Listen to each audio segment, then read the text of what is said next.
Hey everyone, all the way from sunny Queensland in Australia. I am just getting on to talk about those stories that I put up yesterday about the righteousness of Christ in comparison to self-righteousness. So I had a dream that I was in a designer dress shop and I was with a friend who is confident and comfortable in their identity. And so I was in this designer dress shop, and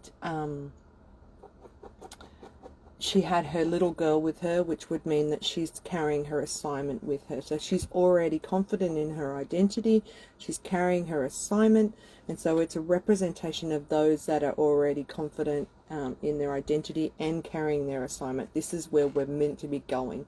This is where we're going to end up.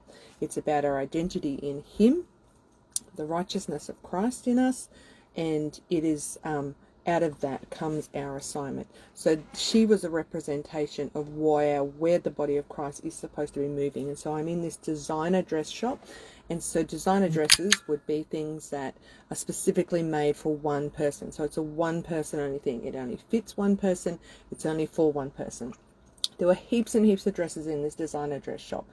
And the people behind the counter were really, really nice. I could tell that they were angels and they were there helping us move around and find exactly the right one.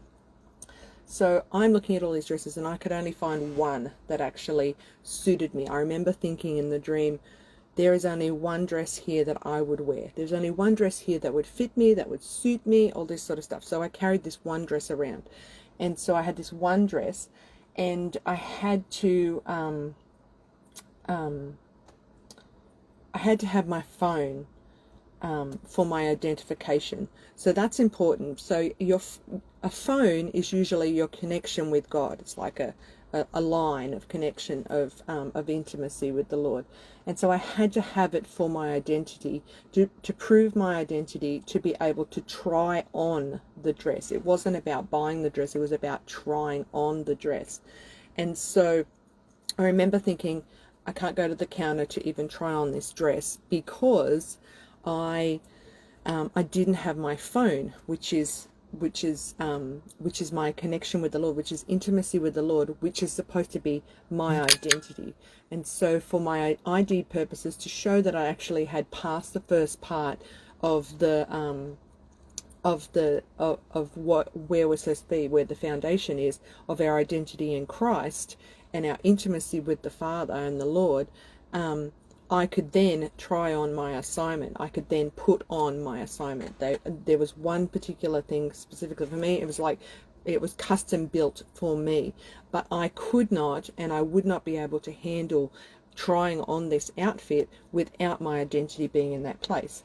So I was worried about that. And so, what did I say? So we each had a specific identity and calling, and only one fitted each of us. That's what I remembered. Didn't have my phone on me, and it was in the motel room I was staying in. So motels and hotels usually mean a place of discovery and encounter with Him.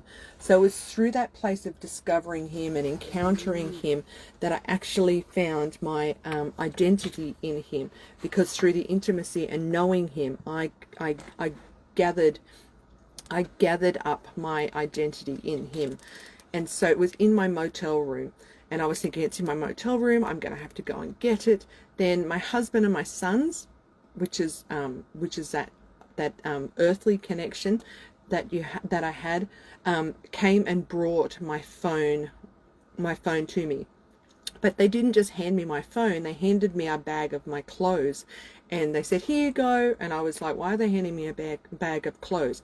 So it was like old identity, new identity. I was getting something new in the ways of putting something on, and they were giving me my old clothes. And I was like, why are they giving me my old clothes? So I pulled out a pair of pants that I had been wearing previously, and my phone was in the pocket of my pants.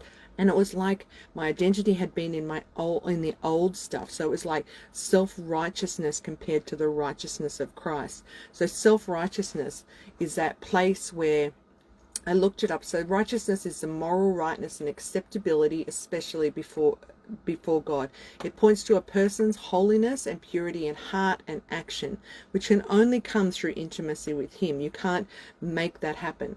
Self-righteousness is the place where it comes from someone's own good works. There's somebody's performance, like they've done stuff. So it's like that old identity where we're like, I have to be something so that God will pay attention to me. And in the new, it's moving into that place of through the righteousness of Christ. We don't have to do anything but be intimate with Him, be close to Him, have a relationship with Him.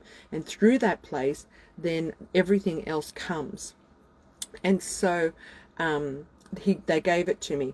And so in the process of this, my friend's child had knocked 2 things off a shelf by accident. And I mean, this was a fancy place. This was like an exclusive place. It had all of the best dresses. It had really nice ornaments in there, like crystal and all those sorts of things. And her daughter ran past, just being a kid, knocked 2 things off onto the ground. They didn't break or anything. And one of the men that were there, that were angels, said, oh, that was close, like just joking about it, like, oh dear, and didn't make a big deal out of it all. But in that moment, I was more angry about it, and I said, you could have been cleaning that up. Like, it's like we moved to that place of like the 2 different aspects again, where it's like where we come from that place of intimacy with Him, where it's like, oh, don't worry about it. It's okay. Keep going. We'll fix it up together. It's not a problem. But then on the other side, it's like you have to look like something. You have to get it together. You have to perform. You have to keep all your ducks in a row. All those sorts of different things. So it was like these 2 different aspects, and I actually noticed myself moving towards the negative version of it in comparison to the angel or the man. His version. So it was like, I was like, you have to be clean, you have to make sure you look clean, all these sorts of things. And he's like, it's okay, it's just a mistake, don't worry about it. It wasn't about the accident. He wasn't worried about the accident at all. But it was that place where it's like we disqualify ourselves. And so sometimes when we disqualify ourselves, that comes into that place of false humility, where it's like, oh no, I couldn't do that at all. So it's like that false humility, and it's like we're negating the fact that the righteousness of Christ is doing something in us, and we don't have to even do anything. We can't even do anything about it. So it's that place where it's like, oh, I'm going to have to do this all by myself. And it's like we can't do anything in this place. That's why the intimacy is important, and the identity in Him is important. And so I felt like I wanted to perform and clean up the mess, which there wasn't even a mess there, but I was like, oh, now I'm going to have to clean up this mess. And so it was like I had to pay penance, like a false honor to this system, to this place where it's like, if I don't do this, I'm not going to get in. So it's all these identity issues coming up in me in comparison to the daughter over here that was like, oh, and she just sort of floated on like it wasn't a big deal, and I'm over here, and it wasn't even me that had made the mistake. I was like deeply in this place of like, oh man, I'm gonna have to sort this out. So we stood in the line to get okayed to try on the clothes. My friend decided she didn't even want to try it on. She was just going to buy hers outright without trying it on, because that was that place where she was sure of her identity in Him. She knew where she fitted, and so that's the place that the Lord is bringing us to. It's that place where it's like when we grasp our understanding of our identity, not even an understanding, we walk out of that place of our identity. We also come into that place of, I know where I fit, and I fit in the spot that I fit, and no one else will fit there. And everybody else has a certain spot and a certain place to fit, and we all are parts of this moving body where it's like, that's where we're moving towards. It's that place of intimacy, and out of that place will come this stuff. And so I remember in the dream, I didn't want to take the risk of not trying mine on first. So even that place where it's like, it was still in that place for me where it was like, oh, I can't take the risk of just buying it because I don't know if this is going to fit me. Even though there was one dress alone in the whole shop that I knew was mine, that suited me. There was nothing else I liked. There was nothing else that would suit me at all. I was cutting this one dress around the whole time, but still when I get to the checkout to try it on, I'm like, oh, I couldn't just buy it outright, because I'm still got those little bits of identity where it's like, am I truly in that place where I know that I know that I know. And so I also kept trying to push in front of another lady because I was thinking of too many other things. It was like I had 500 things going on in my mind, like perform, perform, perform. I've got to get stuff done. I've got things over here and all this sort of stuff. And I remember trying to push in front of this lady, like unbeknownst to me, I'm like pushing in front of this lady. And I remember saying to the lady, I told her I wasn't thinking and I apologized, and she was okay with it. She was like, it's okay, don't worry about it, don't stress, it's all right. And so there was still that place where I was like, even in line, stepping into that place of understanding my assignment, there's still little bits that are coming up in us where it's like, I have to deal with this tiny little thing. I have to deal with this tiny little issue. I have to deal with this bit, that bit. There's a little bit of orphanness here, or there's an insecurity over here, or, oh, that's interesting. Why am I doing that? Or maybe I should stop and rest and sit in that place of intimacy with him again, where I need to move back to that place, even in as we're walking into the place of understanding our assignment, putting on our cloaks and our mantles and the assignments that he's giving us. We still have to remember to remain in him, remain in intimacy with him, instead of okay, now I've got it, I've got to run, I've got to do this stuff and everything. It's like without the intimacy in him and the connection to him continually, that phone, that connection.